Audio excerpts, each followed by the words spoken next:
Special guest in conversation this week. He's an actor, writer, director, singer, comedian, impressionist.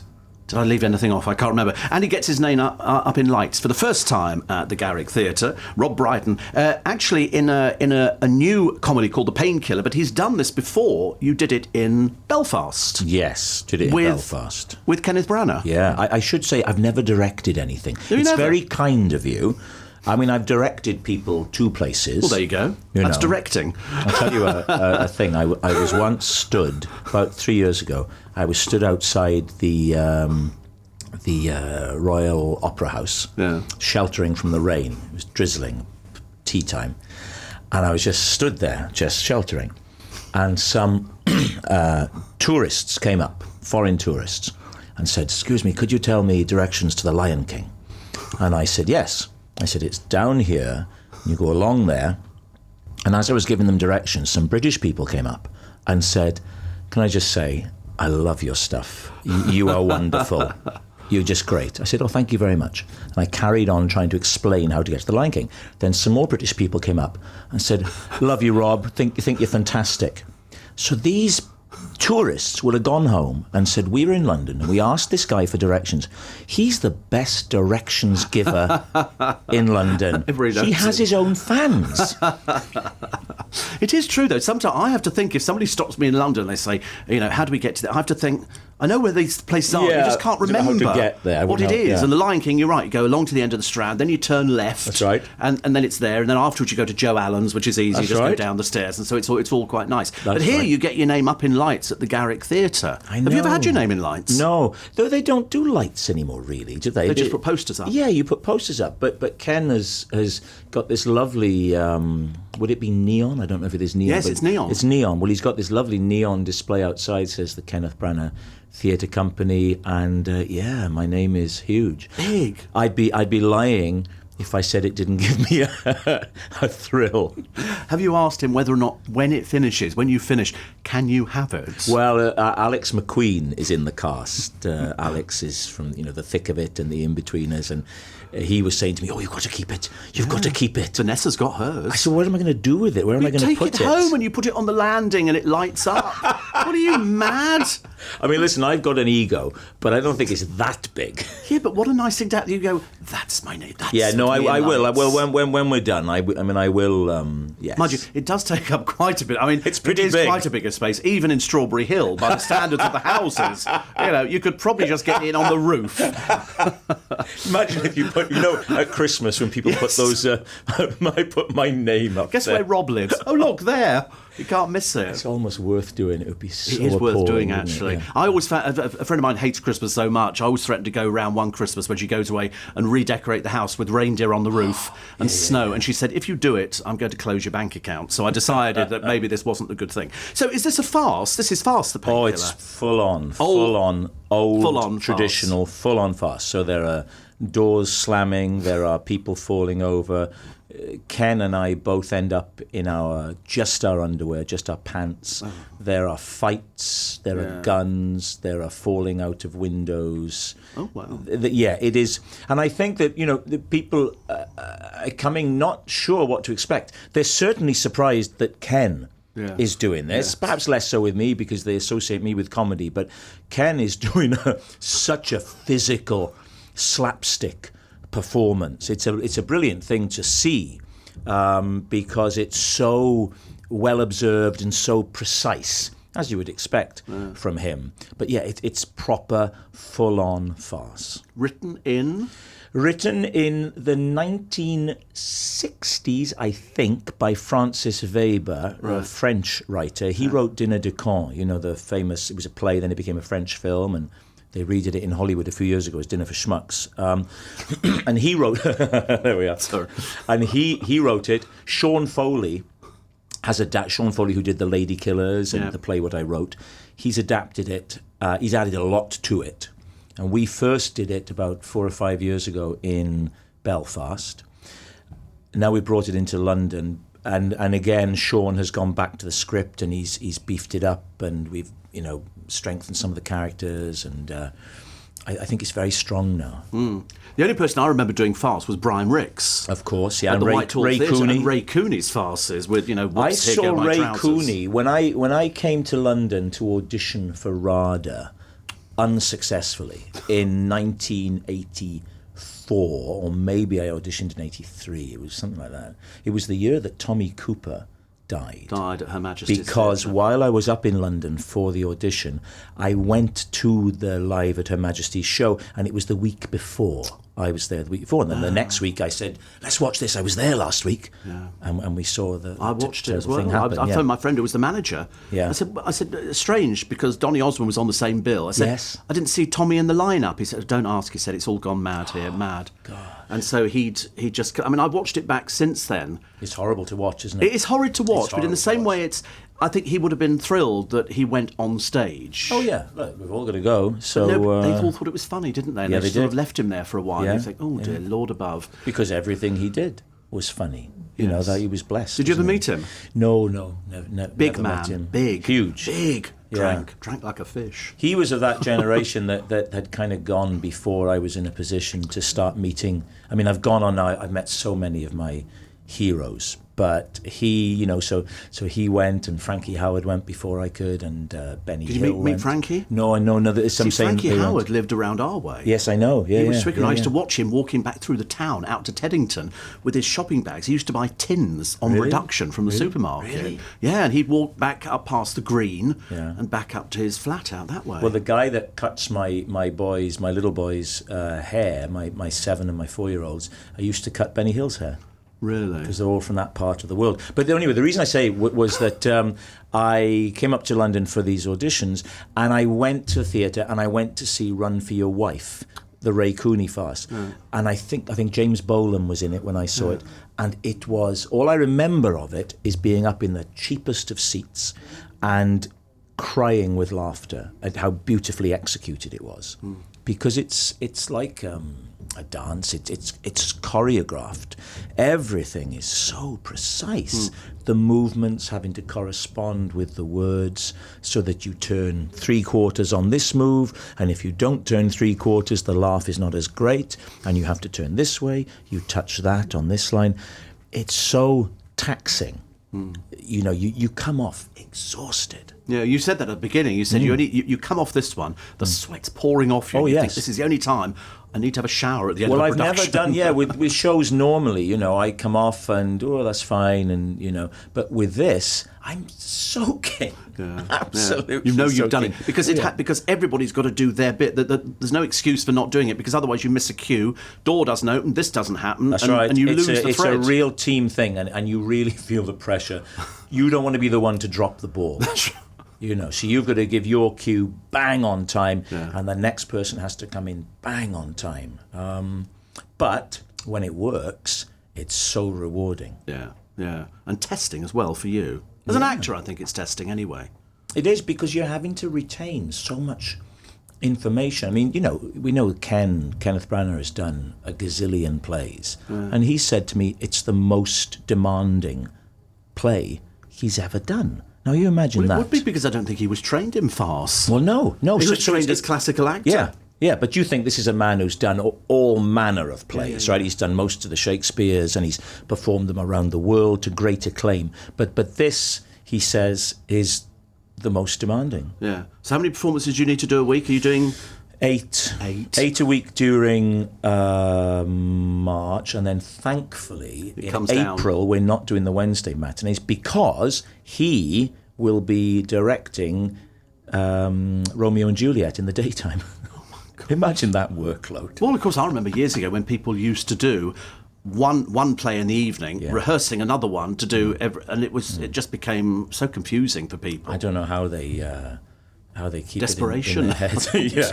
Desperation. I think it pushes people, and they had to do it. And then you hope that you got maybe a part in a film, right. which gave you a bit more money. Yeah. Well, it was the norm, wasn't it? It was the norm in those days. But I suppose for Ken now, he's doing this, then he'll be directing that, and of course, as part of his season, I think then he's doing The Entertainer, playing the type, the lead role. So he will have to be thinking, learning that as well.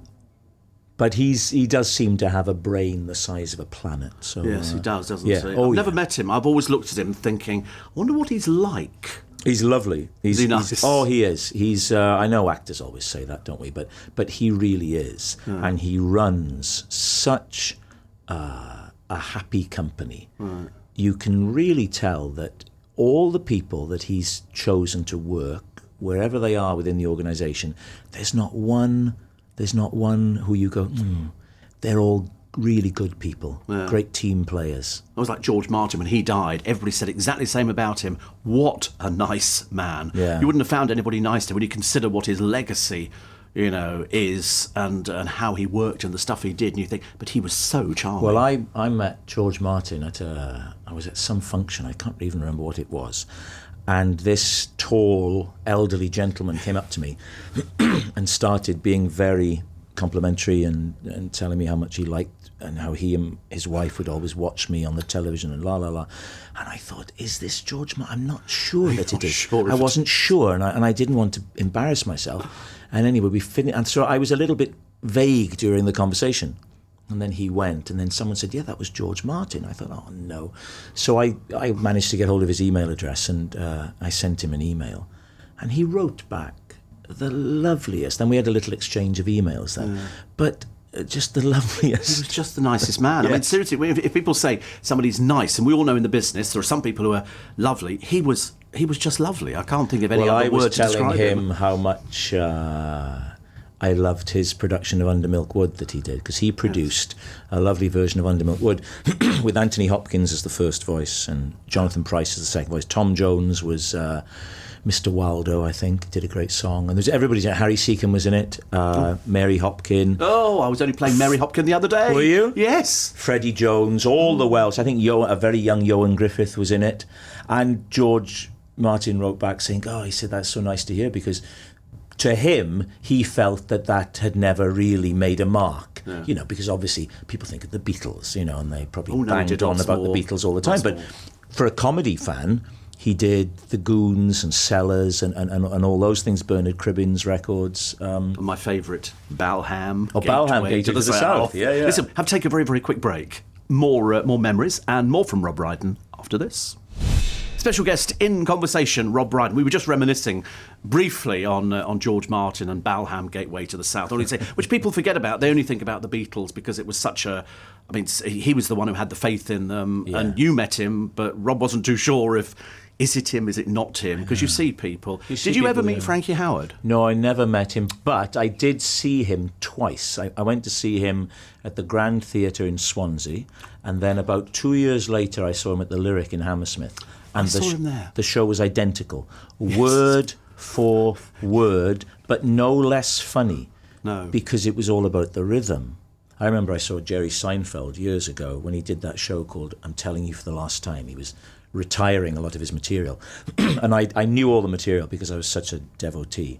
But still funny because the rhythm, it was all the rhythm and the delivery. And Frankie Howard was like watching a virtuoso violin player. I've still got a letter from him. Have you? Yeah. He actually wrote to me on headed notepaper. In fact, the strange thing is, it was written in ink, and as I read it, I cried for some reason after he died, and so I've smudged it a little bit. But it said basically, "You've been really kind to the old boy," and he was quite appreciative. I got the impression he was quite a lonely person. But you're right, he did the same act for 30 years. Oh, but it was brilliant. But you could put him in. See, the thing with someone like him, and I think a lot of comedy, is that he had this attitude, or he had an angle. And I think to some degree, once you've established that, you can say all manner of things.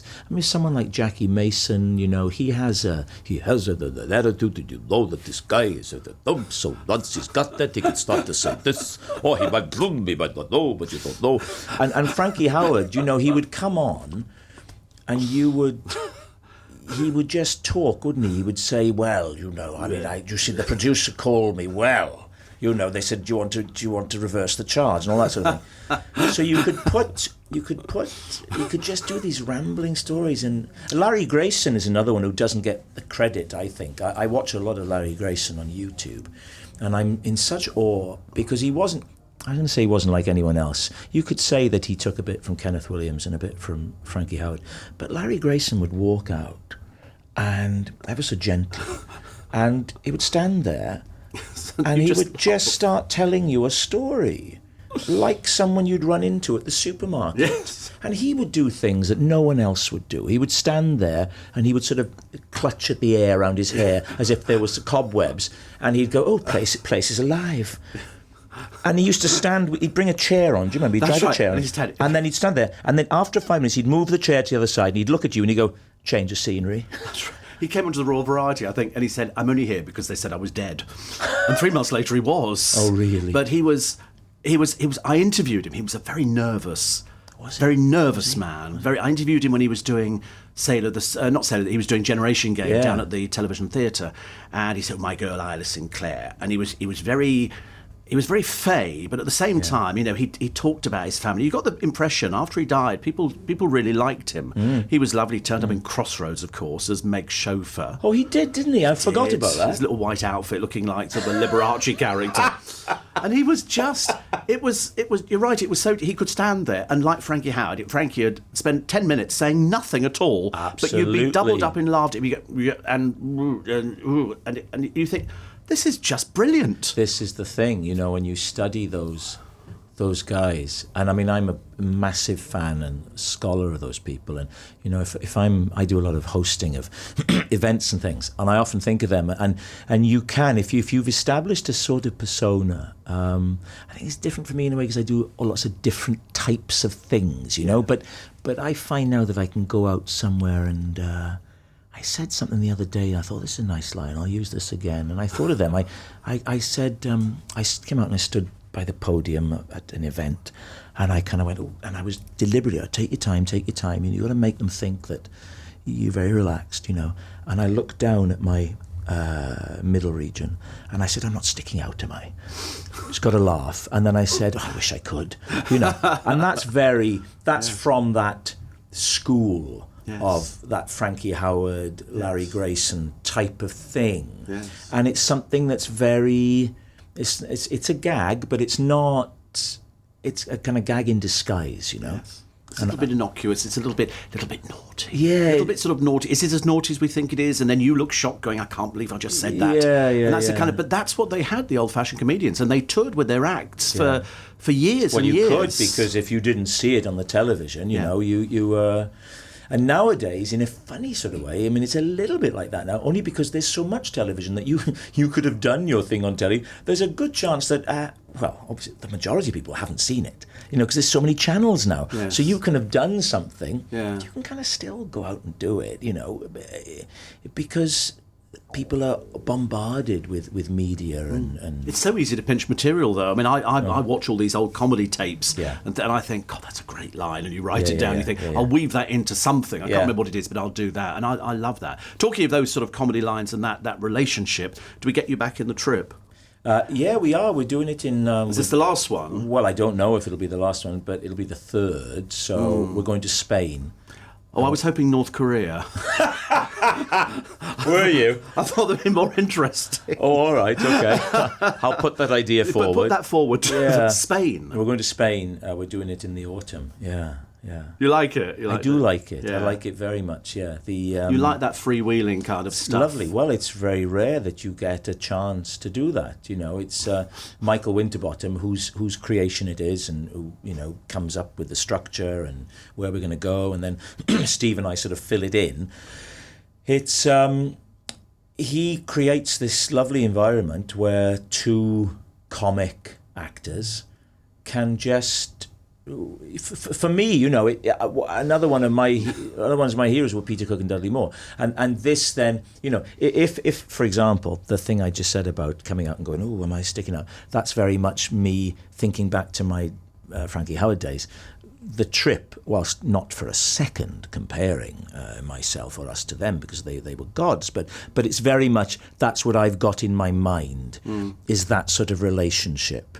Peter and Dudley Moore. Or also with the trip, I think of that film Midnight Run and Robert De Niro and Charles Grodin, with me in the kind of Charles Grodin role of irritating De Niro, which would be the Steve role, because there was a lovely odd couple is an overused phrase, but, you know, odd couple feel to that, which I loved years ago. And I think that the trip kind of gives me a chance to explore that dynamic. Yeah. And you learn from it as well, I think. It's and if you have a rapport with somebody, it becomes almost classic. Well, yeah, we do. We have a nice, I mean, since I've known him, I mean, I started out just as a fan of his, a huge fan of his. Yeah. And then I've got to know him and work with him and become sort of associated with him, which is rare, I suppose. Yes. You know, which is in your business. It is, just to start in that position of going, oh, wow, Steve Coogan. And then, you know, now I'm off in the situation of, oh, Steve Coogan. You've gone the full arc. But it is interesting, isn't it, that you go through and, you know, and people... I always remember saying to a friend of mine who's got the best little black book in the business, he knows everybody. Yeah. Wherever he goes, whenever he's doing pantomime, there'll be somebody who'd have a house to rent him or do whatever. Yes. And you think, actually, the business has changed a lot, mainly because I think it's been diluted by so many television channels now that there's so many reality shows, and the people from the reality shows who are famous through being on television all of a sudden start popping up on all sorts of things. You know, very unwisely putting themselves onto maybe comedy programmes with a few people like you, in which case you probably sit there like the rest of us going, they're really dull, they're really not very interesting at all. But they put them on there because that's who today's celebrities are. It's a bit... I'm hoping it's going to change. I'm hoping it goes back to people who work for a living, who go out there and they're not famous for being famous. You've had to learn your craft. You've had to do your impressions. I love your Jackie Mason because I've interviewed Jackie on a few occasions. Have you? Yeah. Have you? I've never met him. What's he like? He's exactly like that. He's no different. He was playing the Royal Albert Hall. He said, all the Jews are going to be saying, where's the money? Spend no money on the set and all this. And then he said, you're going to say to me, give me a gag. And I'm going to say, well, I'm not going to give you my best gag, so I'll give you my second best. And he comes up with the same thing. Yeah. But he's just so into it. It's a craft, like Bob Monkhouse. Bob Monkhouse used to write his stuff down. Yeah. And I met him years and years ago, and he used to sell jokes at the stage door. Comics would buy jokes. Yeah. And he was very generous man. I nearly met him when I first... Small. Was he? Small. There's nothing wrong with that. No, Well, I nearly met him when I sort of came through with... I had 2 shows, Marion and Jeff and Human Remains, and I heard... Kate Robbins knew him, and she told me that he really liked Marion and Jeff, and they were trying to set up dinner or something. And of course, then he passed away, and he never happened. But I saw him live in Cardiff, and he was fantastic. He was someone who, you know, was judged by a lot of people to be slick and shallow, and I don't buy any of that. He was a fantastic comedian. He was very clever. My favourite Jackie Mason line is when he says, nowadays everybody, now everybody has an opinion. I think this, I support that, I don't like this, but I do like that. You know, they're thinking all the time. For me, and my audience, I want people with not a thought in their head. People like you, sir. See, I love stuff like that. But I mean, when you look at some of those greats and you look at what they gave, you know, I mean, I could sit down and talk to these people for ages and ages. Bob was interesting in so much that when he came in, he drove in shabby old raincoat. They only wore dinner jackets on stage. That's right, and they put them on at the last minute. They looked pristine. Yes, you never saw people wearing jeans or sweatshirts. It was always dinner jackets. And he came in and he sat down and he had a little brown paper bag, and out of it he took a bottle of whiskey and a glass and the mix. Did he? And he poured the whiskey out and he poured his mix in and he chatted away, and he couldn't have been any happier. Really? Seriously, it was quite delightful. I hope you'll tell people that I came in with my yoghurt and granola. He came in, he sat down, he had jeans on, he had a little pot of yoghurt and granola, and he could have been happier. He could have been happier, and he might actually have his name in lights over his house down the road for us, which is lovely. Thank you so much. I'm very, very grateful. And you run till 30th of April. 30th of April. Do catch it if you like farce, or if you've never seen farce, go see it, because it's very funny, very, very clever. Rob Brydon, thank you so much. Thank you. So I waited for the appropriate team. We've got a great team behind me and great company doing it. And that's the reason why I said yes. And that and about 6 pints of lager, I think. That's what it was. I said it was 10.